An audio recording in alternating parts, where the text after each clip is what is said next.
Story 1. I, 28 female, live in the loft above my parents' garage. I don't pay rent because my folks want me to save for my future. I help out around the house and buy groceries for my parents and myself. My brother and his family live in the in-law suite in my parents' basement. It was supposed to be a rental to get them some extra money for when they retired. But after my brother lost his job because he wouldn't get vaccinated, our folks let them move in.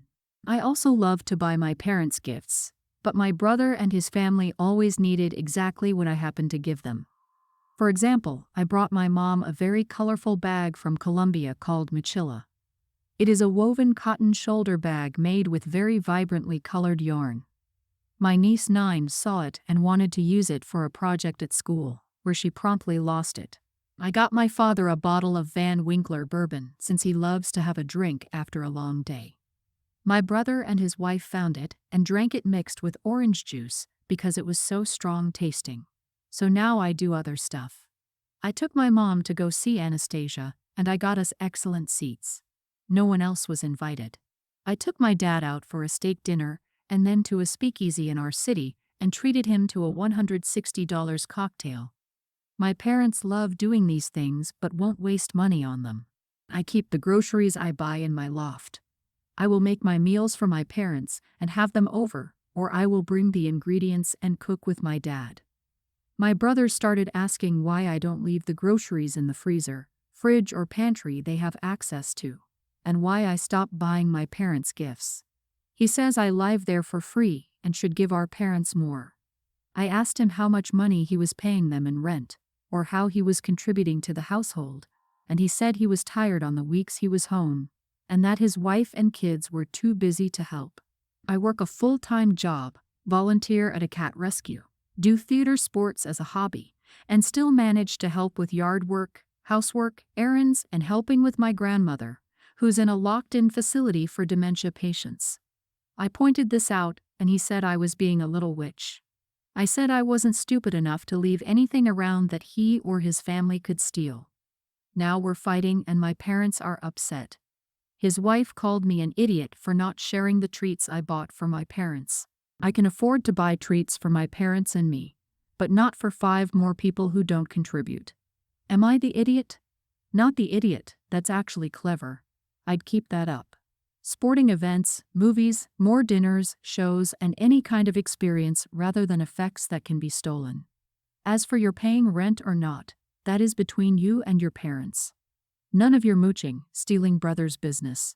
You could always tell him a porcupine, and he wouldn't be any the wiser, whether you were paying $1 or 5,000. Of course, you shouldn't buy treats for your brother's family. That is his duty. In the long run, I don't think you'll be happy in that house as long as your brother is there. You have to figure out which of you will move out. I find it ridiculous that a man who can father half a football team has had to move in with his parents. He should actually be made to keep it wrapped up, right? The dude is hanging out unemployed in the parents' basement, stealing the food she buys for her parents versus just getting vaccinated and going back to work and providing for his family. If Opie ever wants to give him the gift of an event, it should be a vasectomy appointment. Opie, you're spending time with your parents. Making memories is more valuable than gifts anyway. Op is nailing gift giving. The fact that bro and his family can't steal anything gifted is just a sweet bonus. Honey, be sure to always keep your loft locked, and don't let anyone have a key. If you give your parents a key, your brother will weasel it out of them and then rob you blind. I, 30 Mel, have been married to my wife Naomi, 29 female, for 3 years, but we've been together for over 10 years, and we're expecting our first child together.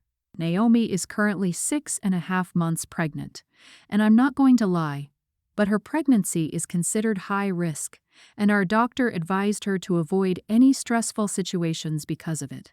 About 6 months ago, my sister Kate, 38 female, bought a newly built house with her husband Bob, 40 male, so they can accommodate all my nephews, nearly adult male, teen female, pre-tween female, and toddler twins.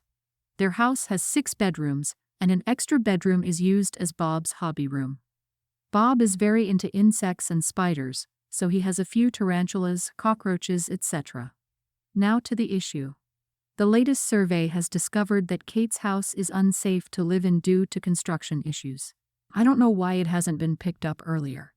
Still, they have nowhere to live and have started a legal battle against the company responsible for building the house to get their money back.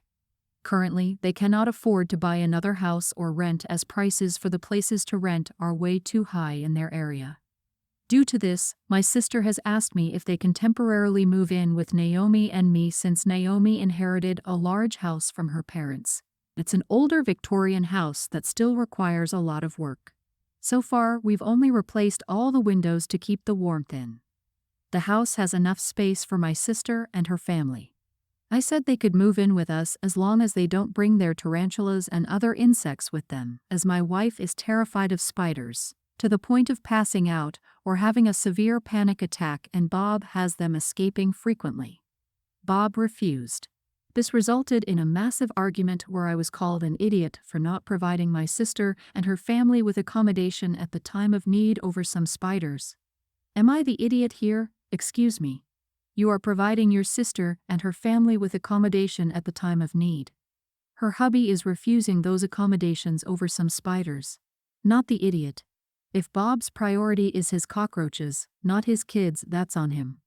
Tell your sister that she and her kids can still move in if they want, and Bob can sort him and his bugs out on his own. It's absolutely fine to have boundaries and rules when you help someone like this. Well, I guess they must not be that desperate if old Bob refuses to rehome his pets. They have choices.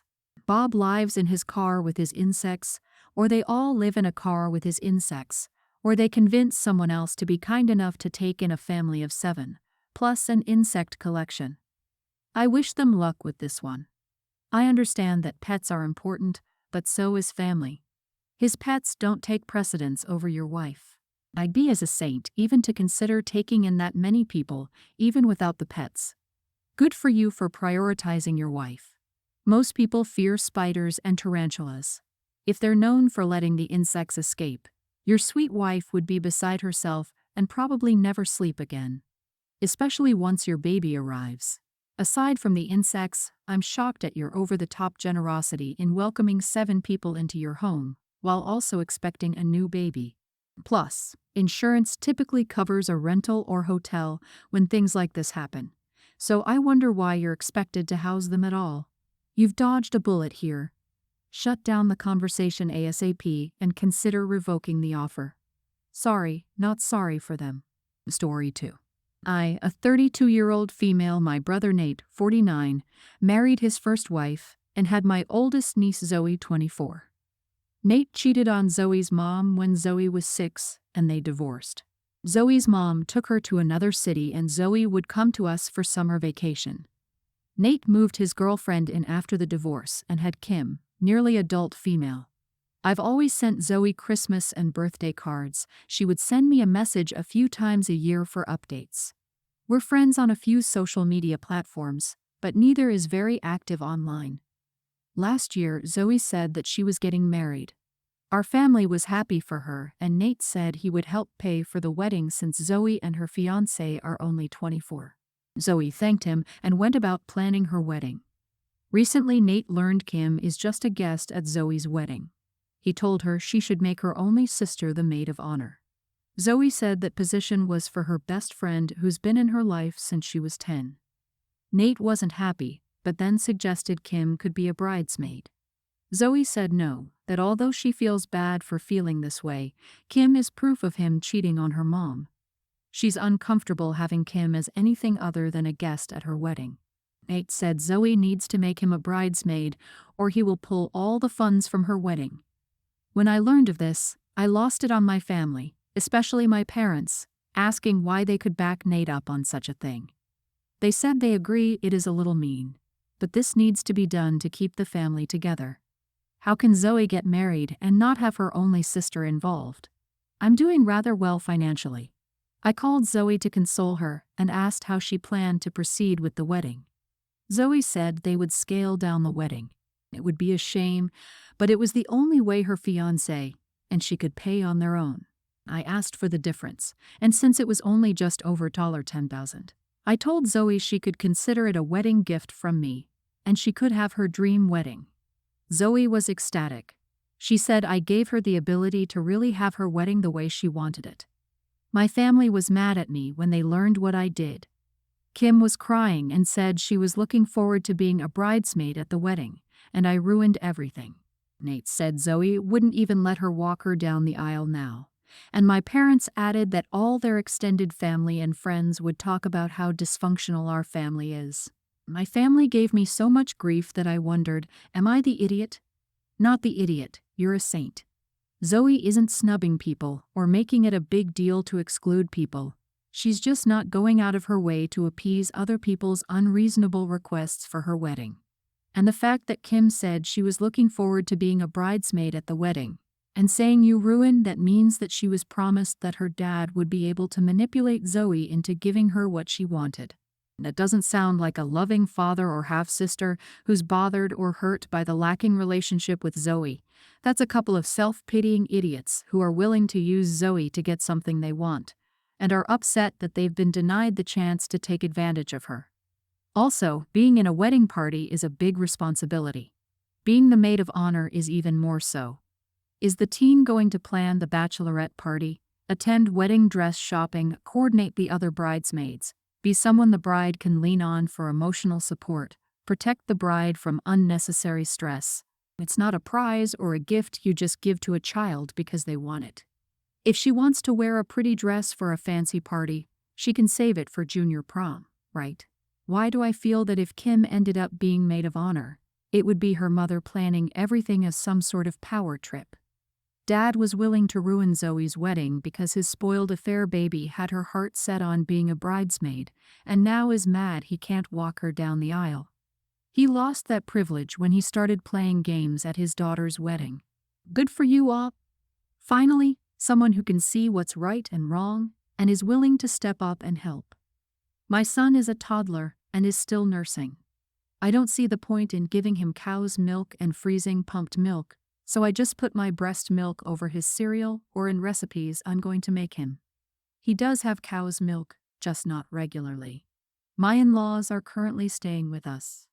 This morning I put my son in his high chair, fed him his cereal, and left him to his own devices. My father-in-law was in the kitchen, so I left to wake up my oldest.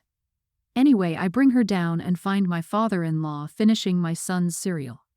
I laughed a little, but went along with my morning. When we all sat down to eat, my father-in-law commented that the milk in my son's cereal tasted weird and asked if it was off. I then told him that he had breast milk in his, and that milk wasn't off. I swear he looked like he was going to keel over and vomit. He was angry and asked why I'd watch him drink it and not tell him. My mother-in-law stepped in and agreed. I know he finished everyone's meals and I should have told him beforehand. I agree that I should have told him when he was eating it, but honestly, I thought he saw me tip it from the bottle. My husband is on damage control and has agreed with all of us. He understands all points of view, etc. So, am I the idiot for not telling them I make his cereal with breast milk? Let the man know, especially if you knew he would probably finish the food. Then to giggle and not tell him.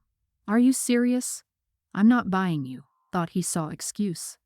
Nah, I feel you knew what you were doing all along. Yeah, you are the idiot.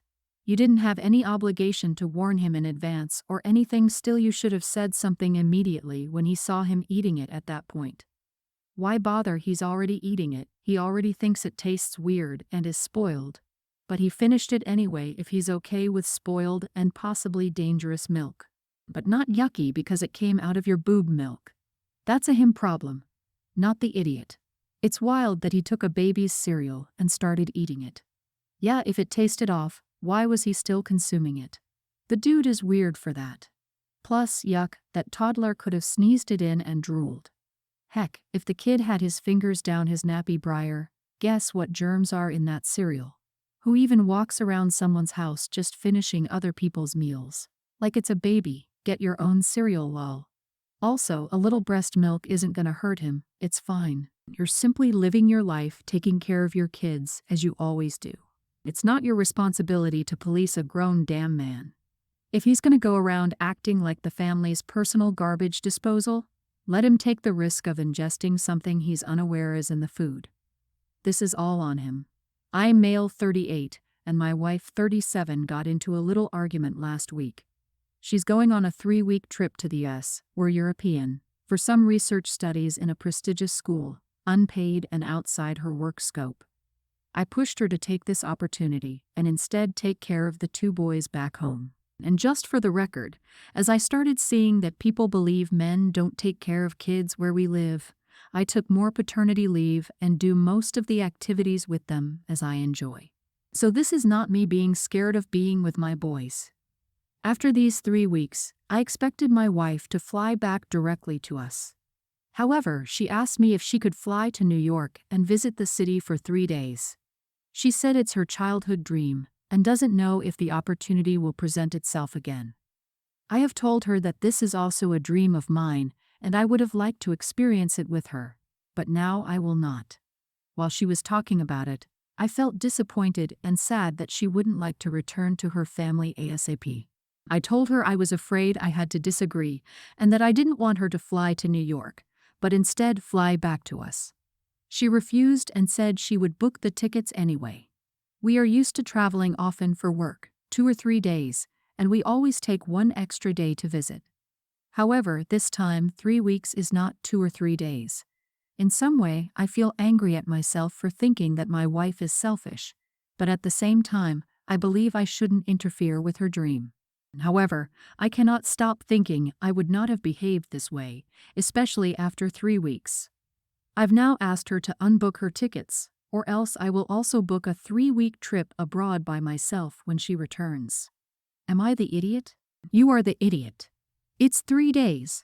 She will already be in the States. She's going for professional development, and you state that you're taking care of your sons instead of traveling. But she isn't traveling for 3 weeks. She's working. You can be gracious and give her what is basically a long weekend after what is most likely an intense period. You aren't begrudging her the 3 days because you predict you will miss her. You're doing so out of peckiness and jealousy. Be a supportive husband and book your own trip if you want when she gets back. But you only get a 3-day trip. I disagree. Opie is not the idiot. I'm fairly sure people haven't actually read this properly. Her 3-week trip isn't work-related. It's unpaid and outside the scope of her area of academic study. It's something she's interested in, but doesn't relate specifically to her career. Despite this, you've encouraged her to go. You take on full responsibility for the kids over 3 weeks. That's a big, supportive undertaking. Rather than accept this and be grateful, your partner has tried to extend it. She's ignored your worries and concerns. To make it worse is cutting you out of a dream that you also had. You have every right to feel aggrieved. Your suggestion that you take similar time for yourself is reasonable. Please disregard the blatant misandry here. You're in the right and have behaved appropriately. Thanks for listening.